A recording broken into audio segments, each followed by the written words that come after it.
सनातन धर्म ज्ञान गंगा चैनल में आप सभी का स्वागत है। मेरे प्यारे कृष्ण भक्तों, आप सभी को जय श्री कृष्णा।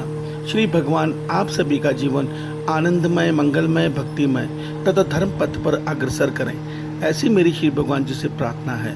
मेरे प्यारे कृष्ण भक्तों, सनातन धर्म ज्ञान गंगा चैनल के आज के वीडियो में हम लोग श्रीमद् भगवद गीता से अध्याय 5 के श्लोक 3 को सरल रूप में समझने का प्रयास भगवान श्री कृष्ण जी की कृपा से करते हैं। जय श्री कृष्णा।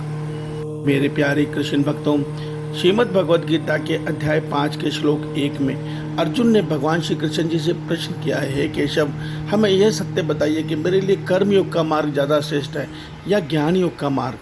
इसके जवाब में भगवान श्री कृष्ण जी ने हमें अध्याय 5 के श्लोक 2 में यह सत्य बताया है कि हे अर्जुन, कर्म योग का मार्ग ज्ञान योग के मार्ग से ज़्यादा श्रेष्ठ है, ये ज़्यादा सुगम है। क्यों?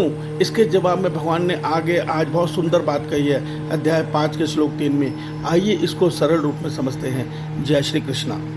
मेरे प्यारे कृष्ण भक्तों, भगवान श्री कृष्ण जी अर्जुन को बता रहे हैं कि हे अर्जुन, जो पुरुष ना किसी से द्वेष करता है और ना ही किसी से आकांक्षा करता है, वह कर्मयोगी सदा सन्यासी ही समझने योग्य है, क्योंकि राग द्वेषों के द्वंद्वों से रहित पुरुष सुखपूर्वक संसार बंधन से मुक्त हो जाता है। मेरे प्यारे कृष्ण भक्तों, इस श्लोक के गूढ़ अर्थ को आइए हम सरल भाषा में समझने का प्रयास करते हैं। जय श्री कृष्णा।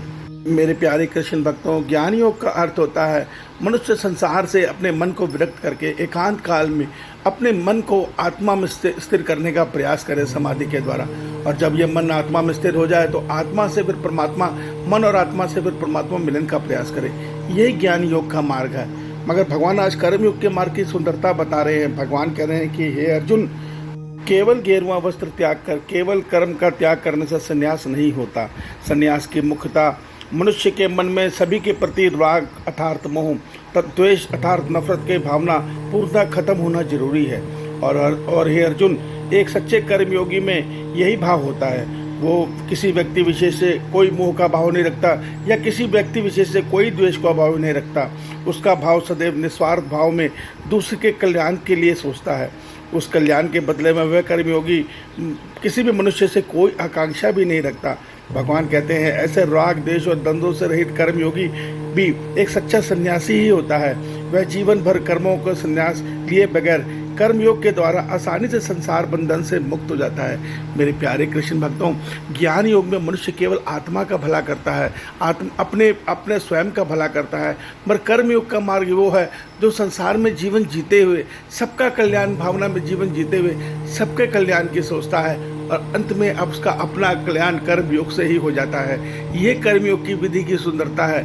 यही भगवान हमें बता रहे हैं। आप इसके उदाहरण में नानक देव जी का जीवन देख लीजिए, जिन्होंने मुक्त अवस्था पा ली थी, अर्थात उनका मन तीनों गुणों से मुक्त था। वो आसानी से समाधि अवस्था में अपने ईश्वर में लीन हो जाते थे। उनको क्या करने की आवश्यकता थी, मगर फिर भी वो कर्मयोगी बने। उन्होंने पूरे भारतवर्ष में भ्रमण किया और घूम घूम कर सबको, मनुष्यों को सच्चा ज्ञान दिया। क्यों दिया? कि इस ज्ञान को जानकर हे मनुष्यों, परमात्मा को समझो। परमात्मा कहीं बाहर नहीं, तुम्हारे हृदय में विराजमान है। इस सत्य को उन्होंने घूम घूम के बताया और यह सत्य बताया कि वो ईश्वर एक है और उसकी सेवा करनी है तो उसकी सेवा उसकी मूर्ति की नहीं, उसके संसार की सेवा ही उसकी सेवा है। ये संदेश गुरु नानक देव जी ने दिया, जो संदेश आज भी हम गुरुद्वारे में देख सकते हैं। वहाँ किसी मूर्ति की सेवा नहीं होती, वहाँ हर वक्त प्राणी मात्र की सेवा में अपना जीवन व्यतीत कर रहा है। तो मेरे प्यारे कृष्ण भक्तों, यही संदेश श्रीमद् भगवद गीता में श्री भगवान भी हमें दे रहे हैं कि इस शरीर से मनुष्य इस संसार की सेवा करो और मन से ईश्वर से जुड़ने का प्रयास करो। ईश्वर आप सबका कल्याण करे। आपका दिन शुभ हो। जय श्री कृष्ण।